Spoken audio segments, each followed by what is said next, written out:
This makes me nuts. Right here, know your numbers. Not just like, oh, I sold 8 houses this year. I will talk to every one of my potential clients and I'll ask them that question. So what do your numbers look like? Now, I used to do it on the phone. Now I have video conferencing. So I can look them in the eye and I can see them. So what do your numbers look like? And you just see the hell are we talking about? Like what numbers? Where do you stand year to date versus your goals? Where do we stand? What's your GCI? And where do we stand year to date? To me, that's the simplest business question in the world. Either I am above and running above my goal, I'm behind my goal, I have too many listings, not enough listings. There has to be some accountability of your business to know where you stand. I cannot help people 3x your sales until we know what your sales really are. So it's not just goal planning, it's knowing your numbers. You should at least know, mapping out what your goal is for the year, divide by 12, and every week enter, I had a closing. I have a closing in 2 weeks. And you put the numbers in, and I've got spreadsheets for this. I'll be happy to share them with you if you want them. It's not fancy. But I should know where I stand to this day. Am I behind or above? Because guess what? If you're behind, we have one plan to get you ahead.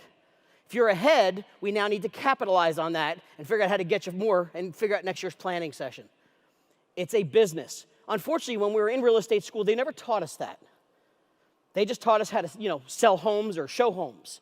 Knowing your numbers. Now, I want you to think about knowing your numbers differently. This was me, because my mind was a little bit different when I prospected.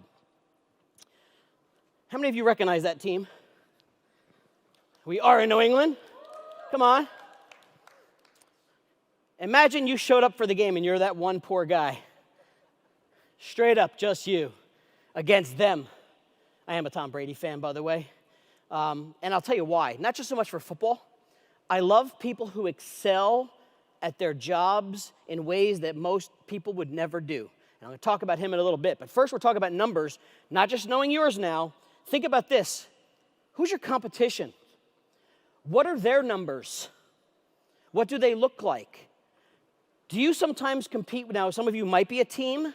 Some of you compete with teams. Is that true? So if you compete with a team, that's a realistic photo right there. You up against 8 or 10 people.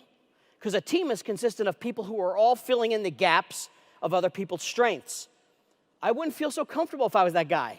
If I came to that game unprepared, didn't know my numbers, don't know my competition, I always wanted to know. In my farm area, here's what I knew. And you should too. Or at least in the town you're serving. Who owns most of those listings, meaning which agent has the domination. So I know who I'm competing with. That's why. What other agencies are in there? And to me, I look for 2 things. Does someone own it, or is it scattered all over? And there could be 20 agents have 20 listings. That's still okay. I know no one has any domination in there, which means it's a good opportunity.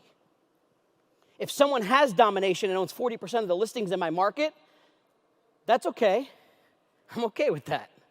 I just need to learn how I'm going to compete with you. Think about that. When Tom Brady is going to play the Bears, he sits around all week thinking about, how am I going to compete with them? They might be good, they might be better, or whoever they're playing, but his strategy is, how am I just going to simply compete with them this week until he gets dominated, until domination happens. So I always knew who I was competing with in my market. I knew what my other top producers were producing, and I knew where I stood in my marketplace. That's just how I ran my business. Not to have to be a numbers geek, but it helps you strategize where you're going next.